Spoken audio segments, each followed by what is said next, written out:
Bonjour ma communauté, bonjour ma famille, bonjour tout le monde. Bonjour, bienvenue à ce rendez-vous, à ce partage de notre repas christocentrique, une dévotion quotidienne de votre vraie identité avec Christ. Christ Koscielny est mon nom, c'est un plaisir de vous servir. Allons-y directement à la prière. Éternel des amis, nous te disons merci, nous glorifions ton nom, nous sanctifions ton nom. Papa, merci pour tout ce que tu ne cesses de faire dans nos vies. Papa, merci pour la vie éternelle que tu nous as donnée en Christ. Merci pour le pardon, le péché. Papa, nous demandons, Papa, que pendant que la parole est en train de venir, Papa, dispose nos cœurs à recevoir. Que les cœurs, les yeux de nos entendements soient illuminés, Papa, afin de pouvoir recevoir ceci et grandir dans la parole et dans l'esprit au nom précieux de Jésus. Père, nous te disons merci. Nous glorifions ton nom, nous sanctifions ton nom. Papa, merci pour la vie de toute personne qui m'écoute en ce moment. Papa, je déclare, Papa, que cette vérité, Papa, résonne en eux au nom précieux de Jésus. Qu'il soit conforme maintenant et pour toujours à la parole de Dieu, au nom précieux de Jésus. Père, nous te disons merci. Nous glorifions ton nom, nous sanctifions ton nom. Au nom précieux de Jésus, nous avons prié, nous avons reçu. Amen. Amen, amen. Quel plaisir de vous savoir encore nombreux autour de notre repas christocentrique. Alors, je vais vous demander une seule chose que vous savez bien le faire déjà. Alors, partageons la vidéo, partageons le message autour de nous, partageons dans le groupe et invitez nos amis, nos proches parents à se connecter et à écouter ce message avec nous. Et que Dieu vous bénisse pour tout ceux qui le font et pour tout ce que vous faites pour l'avancement de ce programme. Alléluia. Alors aujourd'hui, nous allons continuer dans le sens du pardon du péché.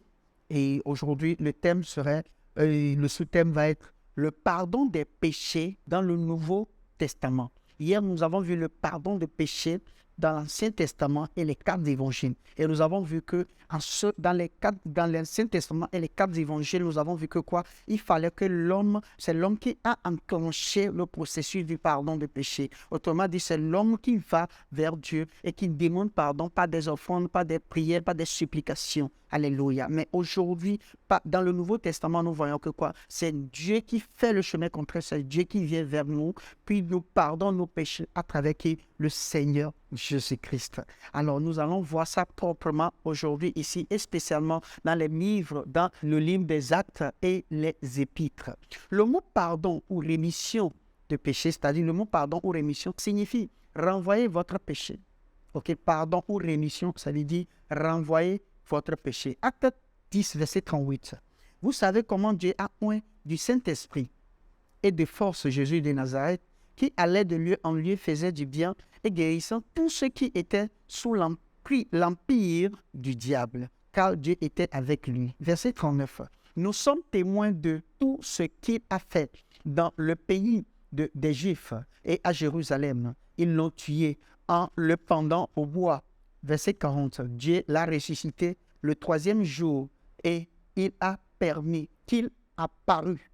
Verset 41. Non à tout le peuple, mais aux témoins choisis d'avance par Dieu, à nous qui avons mangé et bu avec lui après qu'il fut ressuscité des morts. Verset 42. Et Jésus nous a ordonné de prêcher au peuple et d'attester que c'est lui qui a été établi par Dieu, juge des vivants et des morts. Alléluia. Verset 43.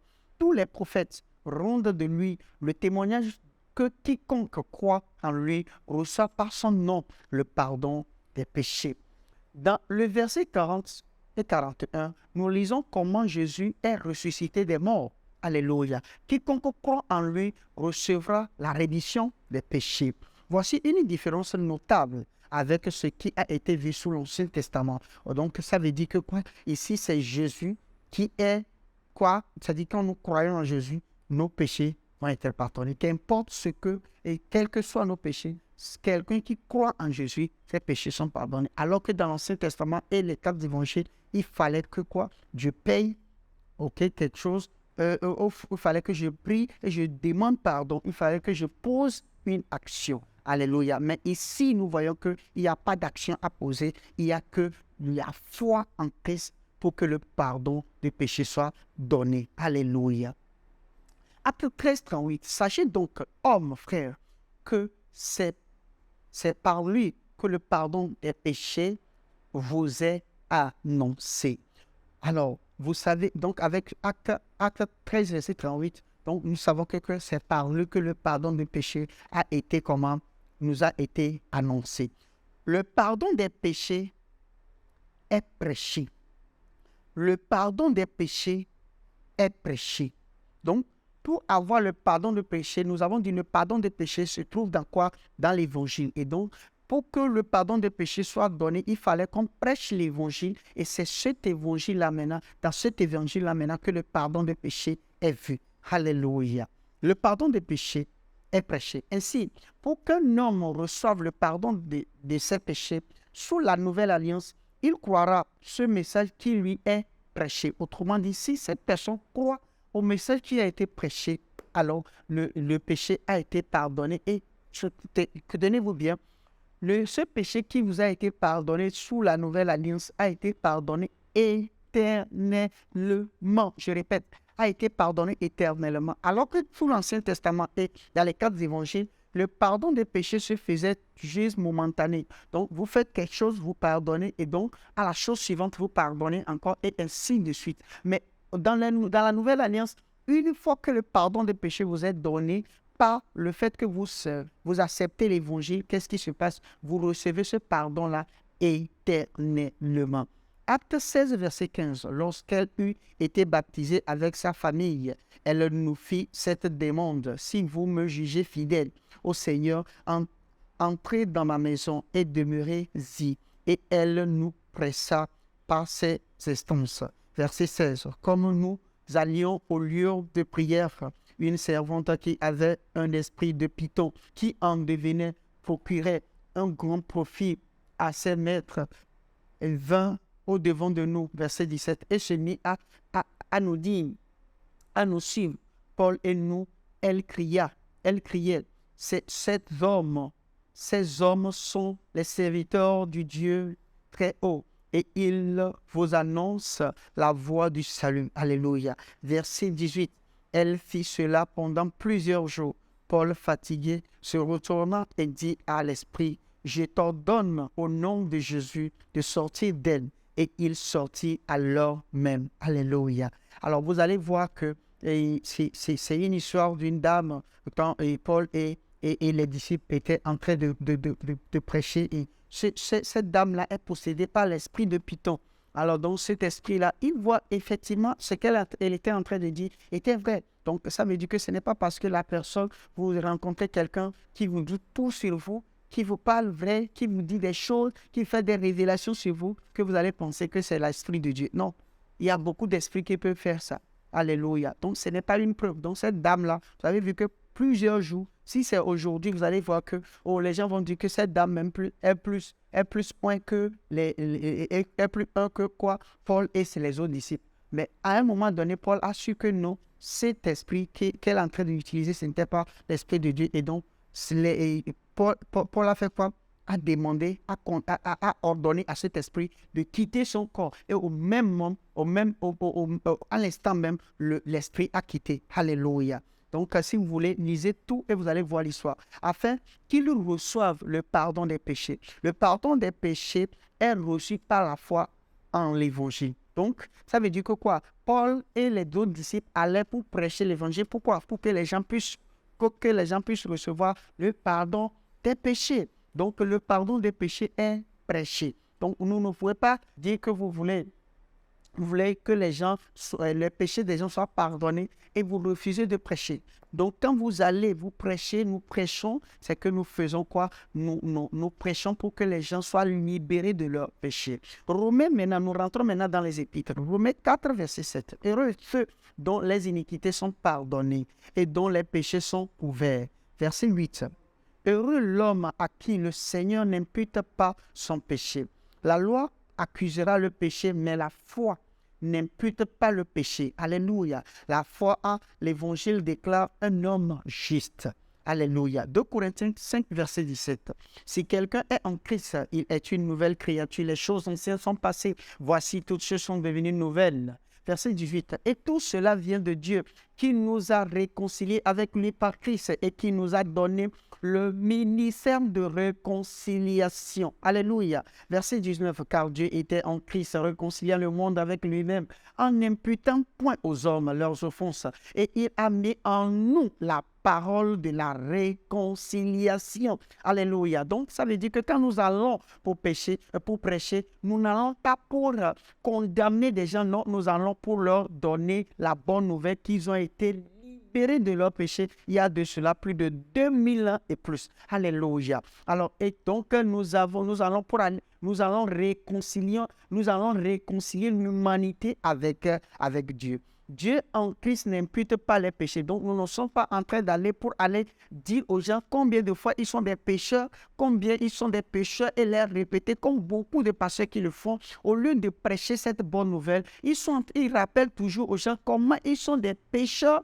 et qu'ils sont des pécheurs. Et donc, quand on vous rappelle, à tout moment, on vous rappelle les péchés, qu'est-ce qui se passe? On vous creuse une conscience de péché et donc, ça fait que quoi? On est en train de vous prêcher le ministère de la loi qui est le ministère de la mort. Alors aujourd'hui, nous n'allons pas pour faire cela, nous allons pour prêcher la bonne nouvelle à l'humanité. Vos péchés ont été pardonnés. Ça qu'importe ce que vous vivez maintenant, qu'importe vos caractères, qu'importe vos habitudes aujourd'hui, vos péchés ont été pardonnés il y a 2000 ans. Si cette personne arrive à croire à cela, c'est en ce moment maintenant que l'Esprit de Dieu prenant possession de ce corps-là maintenant, l'Esprit de Dieu va nous aider maintenant à pouvoir l'aider à changer son caractère et ses habitudes. Alléluia. Sous l'ancienne alliance, ce que nous voyons est un homme faisant des pas de réconciliation avec Dieu, offrant des sacrifices priants. Mais dans le Nouveau Testament, ou bien la Nouvelle Alliance, ce que nous voyons, c'est que Dieu était celui qui a fait des pas de réconciliation avec l'homme. Alléluia. Éphésiens 1, verset 7. En lui, nous avons la rédemption par son sang, la rémission des péchés selon la richesse de sa grâce. Colossiens 1, verset 14. En qui nous avons la rédemption, la rémission des péchés. Le pardon des péchés dans le Nouveau Testament est lié au sang de Jésus. Sous l'Ancien Testament, il offrirait du sang de taureaux et de boucs. Alléluia. Donc, vous voyez que dans l'Ancien Testament, il fallait offrir des sangs de taureaux, des sangs des boucs, des sangs des animaux. Et là, qu'ils couvraient juste pour un an. Et ils devaient revenir après un an pour la même cause. Mais une fois, Jésus a versé son sang. Et si vous croyez à cela, vous n'avez plus besoin du sang des boucs chaque année. Mais vous avez reçu ce pardon des péchés éternellement. Alléluia. Le prix payé, la rédemption, est le sang de Jésus. Donc, le prix payé, c'est-à-dire la rédemption, est le sang de Jésus. Ainsi, nous voyons une différence entre les deux alliances. Sous l'ancienne alliance, le pardon des péchés était conditionnel. Je répète, sous l'ancienne alliance, le pardon des péchés était conditionnel. C'était une récompense pour ce que l'homme avait fait. Prière, offrande, confession du péché. Alléluia. Donc, c'est ce qui se passait dans l'Ancien Testament. Donc, il fallait faire quoi? Des prières, des offrandes, des confessions et quoi? Des confessions de péché pour se faire pardonner. Alors, si aujourd'hui, dans la nouvelle alliance que nous sommes, on vous dit encore de venir confesser votre péché, ça veut dire que la personne vous ramène toujours dans l'ancienne alliance. Dites à cette personne, vous n'êtes plus sous l'ancienne alliance, mais vous êtes dans la nouvelle alliance. Et dans la nouvelle alliance, nous ne confessons pas nos péchés, nous confessons celui qui s'est fait péché pour nous, Jésus-Christ. Alléluia. J'espère que vous êtes en train de comprendre ça maintenant parce que nous l'avons fait nous l'avons fait plusieurs fois ici. Sous la nouvelle alliance, le pardon n'est pas conditionnel. C'est basé sur l'amour de Jésus. Donc, sous la nouvelle alliance, le pardon n'est pas conditionnel. Le pardon des péchés n'est pas conditionnel. Le pardon des péchés est basé sur la mort de Jésus-Christ. Alléluia.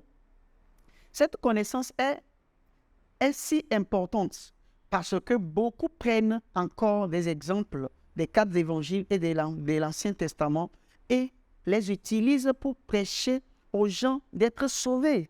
Et c'est ce qui fait le danger aujourd'hui. Et ce qui fait qu'aujourd'hui, si vous engagez ces personnes-là dans ces écrits, dans tout ce que nous sommes en train de faire là, ces personnes-là vous voient plutôt comme des rebelles. Alors que c'est la mauvaise interprétation qu'a fait beaucoup de personnes pendant de longues années qui ont fait qu'aujourd'hui,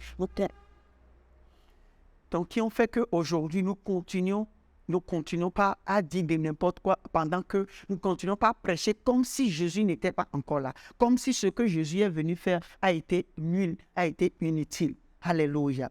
Tout est basé sur la mort de Jésus. La question est de savoir, est-ce que Jésus est venu? Oui. Est-ce que Jésus est mort? Oui. Est-ce que Jésus a été enseveli? Oui. Est-ce que Jésus est ressuscité? Oui. Si oui, ça veut dire que vous n'êtes plus sous l'ancienne alliance, mais vous êtes sous la nouvelle alliance. Et la nouvelle alliance, vous ne faites rien pour se faire pardonner. Vous croyez seulement à ce que Christ a fait et le pardon de péché vous est donné gratuitement et éternellement. Un homme croit en la mort, l'ensevelissement et la résurrection de Jésus et reçoit le pardon des péchés. Alléluia, je répète, un homme croit à la mort, l'ensevelissement et la résurrection de Jésus et il reçoit le pardon des péchés éternellement. Pourquoi la différence? Pourquoi la différence? Matthieu, donc la différence se trouve ici. Matthieu 26, verset 28. Car ceci est mon sang, le sang de l'alliance qui est répandu pour plusieurs, pour la rémission des péchés. Donc la différence vient quand Jésus a fait quoi? A versé son sang sur la croix pour nous. Alléluia. Donc cette différence est très importante. Donc au moment où Jésus n'avait pas encore versé son sang, autrement dit, en ce moment-là, nous étions encore sous l'ancienne alliance et encore sous les 4 évangiles. Mais le jour où Jésus a versé son sang, nous sommes libérés. Alléluia. Et qu'est-ce qui se passe? Nous croyons à cela et le pardon de péché nous est donné gratuitement et éternellement. Jésus a parlé d'une nouvelle alliance. Cela signifie que l'alliance n'est plus en vigueur ou n'a plus d'effet. Alléluia. Et Hébreux 8, verset 7. En effet, si la première alliance avait été sans faute, il n'aurait pas été question de la remplacer par une seconde. Car, verset 8, car c'est avec l'expression d'un blâme que le Seigneur dit à Israël, voici le jour vient. Les jours viennent, dit le Seigneur, où je ferai avec la maison d'Israël et la maison de Juda une alliance nouvelle. Alléluia. Alors, souvenez-vous que ceci est en train d'être dit où? À qui? Aux Israélites, qui avaient déjà une alliance, c'est-à-dire la loi. Et donc, une nouvelle alliance dont Dieu était en train de dire, était quoi? Était quelque chose, ce que Christ allait faire sur la croix. Et voilà pourquoi Jésus prit cette coupe et dit, voici le sang versé, la nouvelle alliance, autrement dit, cette alliance qu'a promis Dieu est en train d'être accomplie où? En Christ Jésus. Verset 13. En disant une alliance nouvelle, il a déclaré la première ancienne. Autrement dit, il a déclaré la première qui a été la loi ancienne. Donc, la loi est devenue comment? Ancienne. Or, ce qui est ancien, ce qui a vieilli, est prêt de disparaître. Alléluia. Ainsi, nous voyons comment la rémission des péchés allait se faire sous cette nouvelle alliance par l'effusion du sang de Jésus. Hébreux 9, verset 22. Et presque tout, d'après la loi, est purifié avec du sang. Et sans effusion de sang, il n'y a pas de pardon. Alléluia. Donc, sans effusion de sang, il n'y a pas de pardon. Alléluia. Nous devons savoir que le sang a amené le pardon. Et quel pardon même? Éternel, parce que le sang est éternel. Donc, nous avons reçu un pardon éternel. Donc, tout ce qui se faisait dans l'Ancien Testament par le sang des boucs, le sang des agneaux, c'était l'ombre de ce que Christ viendrait faire par son propre sang pour nous dans le Nouveau Testament. Donc, aujourd'hui, le croyant n'a plus besoin de faire quelque chose pour être pardonné. La seule chose que le croyant doit faire, c'est de croire au sang de Jésus versé sur la croix il y a 2000 ans et vous êtes pardonné. Et souvenez-vous que il y a 2000 ans, vous n'existez pas. Même vos alliés à la 5e, 10e génération, même n'existaient pas. Alors, vous devez savoir que c'est quelque chose qui a été fait avant et sans vous. Et vous devez savoir que c'est pourquoi nous disons fermement que vos péchés passés, présents, puisque quand Jésus voulait payer pour ce péché-là, vous n'étiez pas né, donc vos péchés étaient dans le futur. Donc ce péché-là, tout ce que vous avez fait dans le passé, que vous êtes en train de faire maintenant et que vous allez faire même dans le futur, ont été déjà pardonnés. Alléluia. Donc si vous arrivez et vous savez que voilà, le péché n'a plus de poids sur vous, c'est en ce moment vous allez commencer par vous identifier à la parole de Dieu et vous allez voir que vous serez au-dessus du péché. Alléluia. Et je vous vois être au-dessus du péché au nom précieux de Jésus. Alors, confessons ensemble ceci. La mort de Jésus m'a accordé le pardon des péchés. Elle n'est pas conditionnelle car elle est basée sur la mort, l'ensevelissement et la résurrection de Jésus. Rien ne m'est donc demandé. Alléluia. On répète encore une fois. La mort de Jésus m'a accordé le pardon des péchés. Elle n'est pas conditionnelle car elle est basée sur la mort, l'ensevelissement et la résurrection de Jésus. Rien ne m'est donc demandé. Alléluia. Quel plaisir de savoir que rien ne nous est demandé pour le pardon des péchés. Tout a été fait par Christ. Il suffit juste de croire et nous recevons ce pardon-là. Père, nous te disons merci.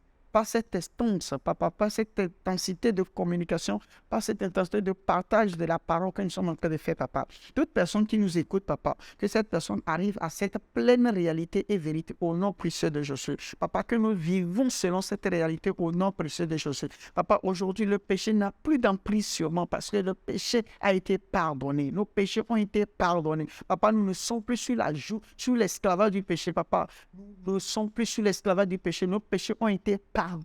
Père, nous te disons merci. Nous glorifions ton nom, papa. Que ces réalités-là résonnent en nous, papa. Que ces réalités-là soient nos conditions, nos réalités quotidiennes au nom précieux de Jésus. Père, nous te disons merci. Nous glorifions ton nom, nous sanctifions ton nom. Nous glorifions ton nom, papa. Nous magnifions ton nom, papa. Merci pour tout ce que tu ne cesses de faire. Au nom précieux de Jésus. Nous avons prié, nous avons reçu. Amen, amen, amen. Que Dieu vous bénisse, que Dieu soit avec vous. Pour ceux qui veulent poser des questions, n'hésitez pas à nous envoyer des questions sur notre numéro WhatsApp ou bien sur notre mail. Nous serons très ravis de vous lire et de vous répondre. Quel plaisir de savoir que nous sommes en train d'apprendre toutes ces choses et que nous sommes en train de nous libérer d'un grand poids. Et que maintenant, nous pouvons jouir de notre vie chrétienne pleinement.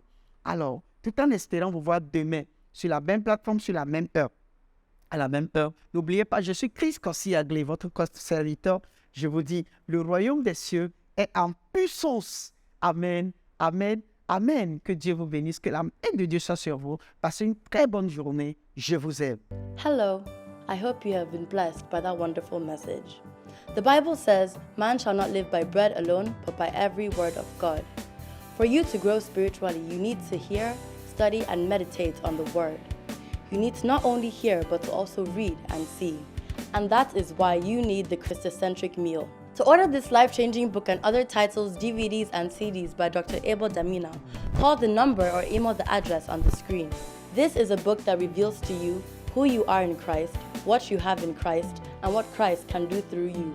This book interprets and breaks down the word into daily meals, making it easier for you to understand and study, build up and strengthen your inner man, all the while growing your relationship with God and your confidence as a believer.